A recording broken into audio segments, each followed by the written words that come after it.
be okay in terms of progression to the final. Right, on to heat number 2. And we are going to see Ariarne Titmus go in lane number 4. Now, second fastest in history. Again, we're not going to see any fireworks from her this morning. Doesn't need to do that. Everybody else, though, has to think about their qualification. There's only 5 in here, and maybe one will miss out. But Titmus, part of that 4x2 freestyle relay team who broke the world record last night. What is her best event? Anything freestyle related, I reckon. That's not answering my question. No, I know it's not. She's just phenomenal in everything that she turns her hand to. I think maybe middle distance, the 200 and the 400, but we've not seen what she's capable of this year in her 800. We know what she did at the Games, winning that fantastic silver medal. And at the minute, her 8:18.59 from, I think, trials is still pretty solid. Yeah, 4th in the world, she is that. Lady Palace has actually gone a little bit quicker than 8:17, but they are very tight on time. There's only about a second between them. So when it comes to the final, providing, of course, Ariarne Titmus does make the final, and we assume that she will, those two will be very, very closely grouped in terms of time. Harper Jean Barrowman of Cayman Islands in 2, Katrina Bellio, whose birthday is today. Happy birthday, Katrina. Turns 18 today. She's in lane number 3. Ariarne Titmus in 4 for Australia. Kia Melverton of Australia in 5. And Michaela Pulford of South Africa in lane 8. Early stages. And it's very much as we anticipate Ariarne Titmus in the center lane there in lane 4, leading the field. Not by the domination of the previous one, but it's a slightly higher caliber of field that she's up against here. And you can already see from that underwater shot the contrast between the strokes there and Lanny Pallister in the first heat. Not much of a kick, but still a kick. As we said, Pallister, really her legs just drag for balance behind her. Titmus slightly 0.28, and Bellio will be looking to go well here this morning. It's her birthday, as you said, and she will feel like the Australians, they're not going to go all out. Of course they're not. They could pull her to a very good heat swim. So what do you do in this situation where you know that pretty much all the 4 in here should make it through? You don't want to take any chances, obviously, but so how much energy do you expend in a long-distance event like this when you know that qualification is pretty rudimentary? It's a really good question, because you don't get that many opportunities where you have a heat and a final for a long-distance race. So it's really important to get recovered as quickly as possible. So it's a play on how the athlete is feeling on the day. If you're feeling rough and you're having to go really hard, chances are if you make it back, the final probably going to not be as quick. So it's a real fine balance with being strong enough that you can get yourself and set yourself up in a good position, and then recover, and then really try and go faster if you can in the final. But it's very much a balancing act, and each athlete is going to be very different in how they approach it. Ariarne is obviously nicknamed the Terminator, so she pretty much will go after a lot of events full force. And as we see here, it's probably the most calm and collected I've seen her in a race, but she's very much in control, very soft in her legs, long strokes, and actually interestingly, she breathes for 2 and then she has her head down. A lot of athletes tend to breathe every stroke, keeping that oxygen intake going so that they don't hit that oxygen debt, which can really impact your muscles, cramping, a little bit of fatigue. But she's so strong and so talented that she can afford that. That rhythm and timing for her works obviously very, very well. And in a way, she's changed the face of Australian freestyle, because it was all about the men distance freestylers, wasn't it? The 8 and the 15 they produced over the years. People didn't really talk about the female 8 and 15s in Australia. They talk about her because she's so phenomenal. Yeah, and she's challenged Katie Ledecky. Katie Ledecky was in a supreme league of her own, and she's actually proven that Ledecky is human, and also that Australia do have the depth and the talent in female distance swimming. So hopefully her legacy will bring more athletes to come through. They have the pool base there, they've got the talent within freestyle, is being able to get the endurance capabilities through as well. So she's leading, but she is in a race, which we didn't see last time round. It's very close, very tight between 1, 2 and 3. The 2 Australians very prominent. Ariarne Titmus in 4, Kia Melverton in 5, and Katrina Bellio keeping the company.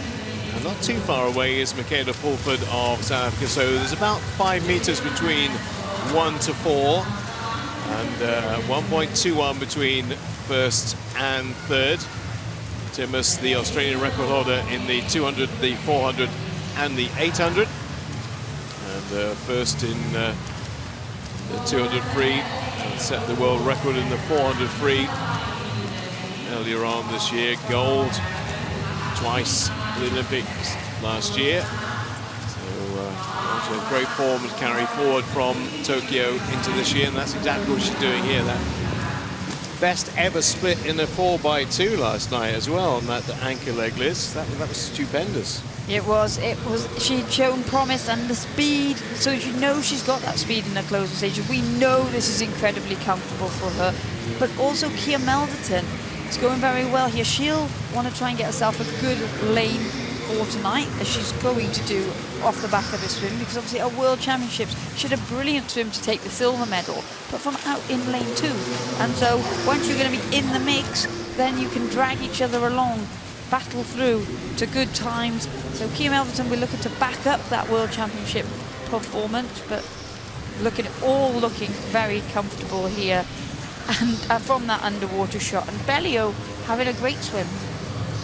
Well, Australia have positions 3, 4 and 5 in the world this year. Lani Pallister 8.17.7, Ariane Titmus with an 8.18.5, and Kia Melverton 8.18.7. So they have 3 of the top 4 in the world. Only Katie Ledecky, admittedly she has gone 9 seconds quicker than everybody else this year, is ahead of that, and obviously Leah Smith as well from the USA with an 8.17. But 3 of the top 5 in the world belong to Australia.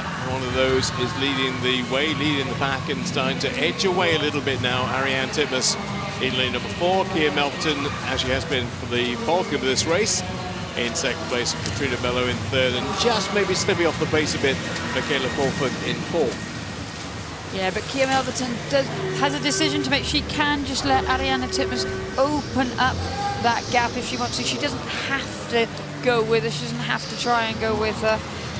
She can just swim her own race. And I think that's the important thing in these heats, when you know that you don't have to go crazy to make the finals, is that you'll speak to your team prior to going to the call room, and they'll have a specific part of the race that you just want to work on, so that you know it's there in the final when you need to go to it. 200 left. The defending champion from the Gold Coast 2018 is extending that lead. It's getting larger than it was. She was in a bit of a race for a while with her fellow Australian and also Katrina Bello of Canada, but she's opening up the advantage without having to work too hard. The legs starting just to kick a little bit. There's a little bit of leg action going on, a bit of foot action going on, certainly more than there was in the previous heat, so she's wanting to make absolutely certain that she doesn't relinquish this lead to Kia Melverton. She has just changed the gear ever so slightly, so the second half of this swim is what she's working on. A lot of 800 strategies. You try and get the final 400 to be faster than the first 400. She was out in a 4:17.99, which is about 6 seconds slower than what Lani Pallister went in that first heat, but it's going to be the second half of the swim that's going to be what's going to take Ariana to that time. Lani Pallister dropped off about 10 seconds, so we'll see how quick Ariane's going to be coming into the closing stages. 7:32 is what she turns in. Last 100, the bell to signify last 100 meters for Titmus, for Melverton, and for Bellio, and now for Pulford as well. We've obviously long since dropped Harper Jean Barrowman. She's at the bottom of your screen there. She's not going to get lapped, but she's quite a way back at this stage. Last 50 to come for the Australian lane 4. Ariane Titmus, the 21-year-old, who was the real speed merchant of their 4x2 to take them to the world record last night. She's opened up a lead of 3.32 going into the last 50. Yeah, not as quick as, not as big a gap as Lani Pallister had, but still enough to get a very comfortable win. Nice and easy. We're not looking for anything crazy or outrageous, but we'll have a really good eye on the final tomorrow night. There'll be pretty much 3 Australian girls hitting the centre lanes. Would they get a 1, 2, 3? Eve Thomas potentially has the potential to maybe disrupt that. So Titmus comes in 8:36.17. Wins out by just over 4 seconds. Melton 8:40, Bellio 8:42. Here comes Porford in 8:48, and we'll wait a little bit longer. Although she's only got another 35 meters to go for Harper Jean Barrowman. I think she's on her last one. Yes, she is. Just one to go. So she'll finish things off. She's entered in on 9:23. Not going to be that quick today. She's got her last few meters to go. On the ground wall. Oh, she actually has got inside that. I do beg her pardon. 9:16. She's her inch time 9:23. She's on 9:16 here. So that's a 7-second PB. If that is her inch time. She's 16, so I take it that is her personal best. Well, she's now got a new one of 9:16.49. Timmins 8:36. Melton 8:40, and Katrina Bello with an 8:42. And they'll all be fine in terms of qualification for the final. Let's check out the 8 who have made it through to the final of the 800 freestyle, who will be returning. Oh, she's made it with that 9:16. Harper Jean Barrowman with that personal best has made it into the top 8. Cayman Islands swimmer, 2 from Canada, 3 from Australia, 1 from New Zealand, all preparing for that 800 freestyle.